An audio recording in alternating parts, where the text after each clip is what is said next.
Mike, it's proving to be quite a challenge at the moment, this patch of basketball. Start with the positive. Like, is there any positives to take out of what's happening in this one tonight? Oh, I think always there's positives. I thought that, we put in, you got some guys back, all right? You're starting Keanu Rasmussen on Bryce Cotton. Obviously that was a matchup that was a bit of a problem for us last time. Keanu came in kind of cold in that one after Sunday went down. I thought for a young player competing against maybe, one of the it's hard to anybody's better than him in the league, and how the role that he's been on and how he played against us last time. So I give Keanu a ton of credit there for competing. He didn't take any fouls home with him. He did everything he could to try and disrupt him, and the guy's a hell of a player, and I give him a ton of credit there. I thought the Lat Mayan, really Lat competed out there. He's grown. He's had an opportunity to kind of settle in with minutes and roles, and we have him playing on the perimeter a little bit more. Early in the year he was more of a 4 the whole time. Now he's on the perimeter. We had some minutes where he was on Bryce, trying to use his length and trying to be disruptive. And, I think that there's been real growth in his game also.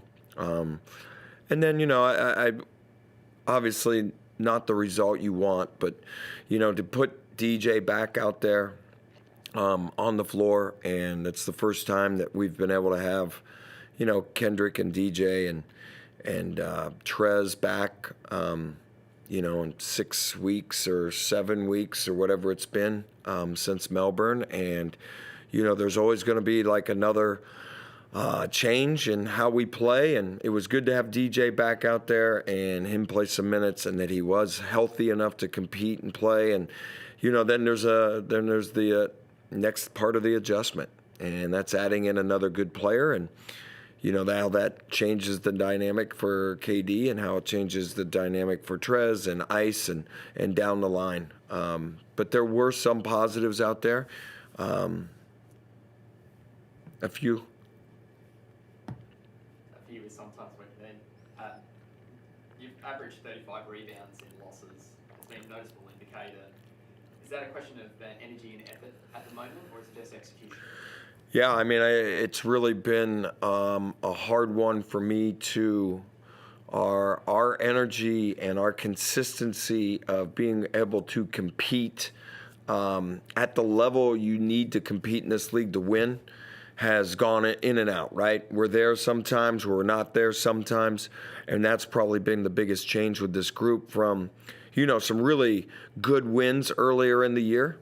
Whether those most of those would be at home, but the Illawarra game on the road, Illawarra at home, Sydney at home. We can talk about New Zealand a week or so ago. A couple of wins with Tassie and Cairns, the way we came back in second.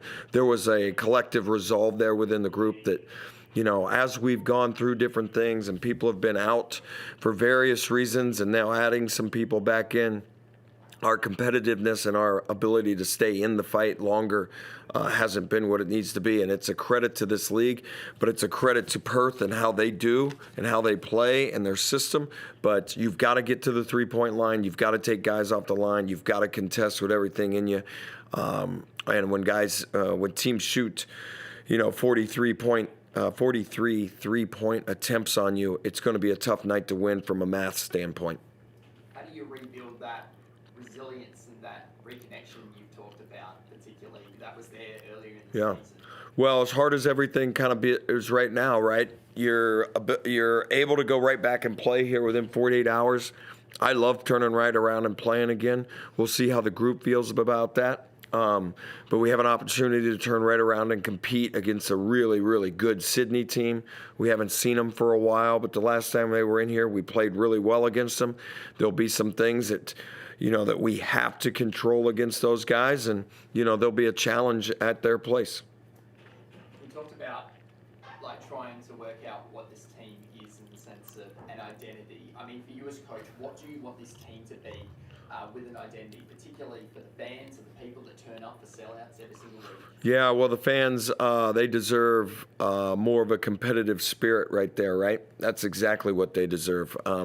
Our group has transitioned through a lot of different things, and they've got to be able to come together and compete is the one thing. We can talk about schemes, you can talk about offense, you can talk about this, but there's a level of competition that you have to play in this league. It's probably been, the number one thing that stood out to me as a new coach and going through the league and seeing everybody the first time is the competitiveness within groups and the competitiveness within individuals on teams, right? This is a hard playing league. That is the number one thing in a short season, and dudes get after it, and you have to be willing to do that over and over and over. Now, our guys have done that.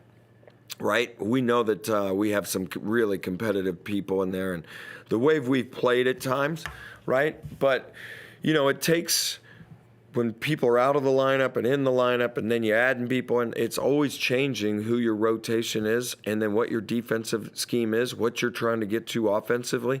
And, you can't forget about what the number one thing is, which is getting after it. So what do you think will be the indicators of showing that team's identity? Well, it'll always start in your transition defense. It'll start in your one-on-one defense. It'll start in your ability to contest shots and then close possessions. Mike, you rejigged the starting five today, and obviously Trez and DJ come off the bench. What was the thought behind that decision? Yeah, there was a bunch of different things in there, to be honest with you. Some of it is like our matchups early on in the game. Some of it was DJ coming in and having another starter with him. Trez has started most of the time. DJ hasn't been out there in a while now. So there was a bunch of different factors and who they were going to start. I thought maybe having Jarrell out there early to spread the floor, see where we were offensively. I thought we got off to a good start offensively in the first quarter and defensively. They made threes. We're tied at the end of the first, and it's like, okay, let's get back to the shooters. And, obviously those things didn't happen. But, it was mainly kind of a combination of different things. With their three-point shooting, that is Perth, were you, it looked like there was a lot of wide open ones or ones that you probably wouldn't want them to take. Was that guys not blocking you defensively or not getting around their rotation properly, or was it mental? What did you sort of... Yeah, well, number one, they have a guy that has a ton of gravity to him in Bryce Cotton. And, when he came in here last time, he got a lot of different things going, right? So there's a lot of different ways to try to disrupt his rhythm, right? So last time we had one kind of game plan and a couple other players made some shots late, right? This time we had a little bit different plan, and then you've got to be able to rotate and get back to the line because you might have two players that are up around Bryce Cotton a little bit trying to disrupt him or get him, to be a little bit more uncomfortable. And then you've got to be able to get to those other shooters. And guys, give them credit. Their system is good. They know where they need to be. They've got some veteran guys. And, I thought, like I said, Keanu, Lat, Nick Marshall, the guys, Kendrick, that guarded Bryce, competed on Bryce, right? I thought he had to work for his 24 points right? Was it 24, 21? That's just probably as good an effort on him as maybe somebody's done here recently because he's been so hot and so good. But they've got shooters, and they spread the floor, and they know where they're at, and they've got a veteran group, and that's where you got to get back to those other guys, right?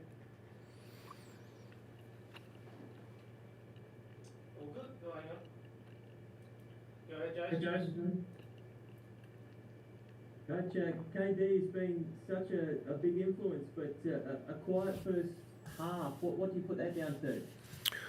Well, maybe quiet in the scoring column, but I believe he had 8 assists in the first quarter. So you're talking about points, and, I'll just reflect to being a point guard. I think that he, took what the defense gave him. obviously he's a big part of our offense, and you're trying to get him into some rhythm there, right? But when you have 8 assists in the quarter, I don't know if that's a slow start, because he was manufacturing offense for the rest of the group, and we were tied at 26 after 1. And obviously a second double-digit loss on your home court.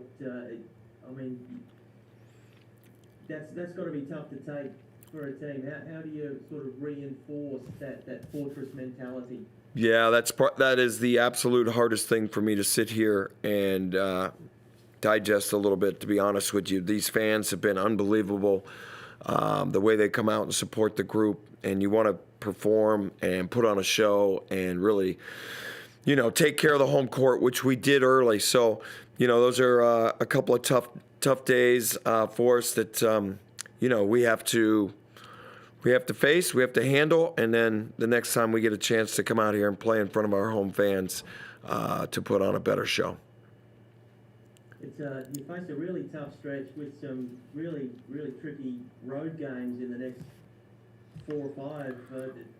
How do you turn it around? Well,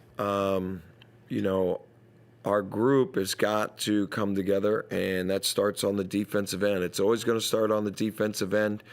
You've got to be able to defend, and you've got to be able to have a plan. If you got to be organized out there, and everybody's got to know what the other guy's doing, and especially on the road, right? Your defense has got to set the tone for you, and then your offense is going to come and go at times. You're going to make shots, you're going to miss shots, but the way you win road games is on your defensive end. Certainly, starting a lot of talk about the locker room.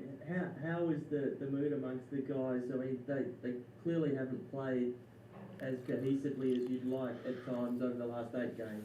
Yeah, I think I will just keep the locker room in-house, if that's okay. And some talk about some big overseas offers for Trez. Are you confident that Trez is committed for the rest of the season?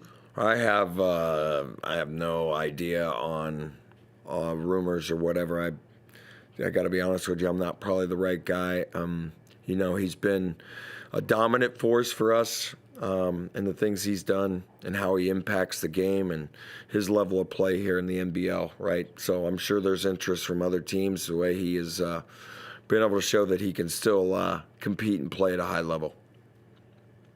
Thanks, Coach. That's all from me. Okay, thank you.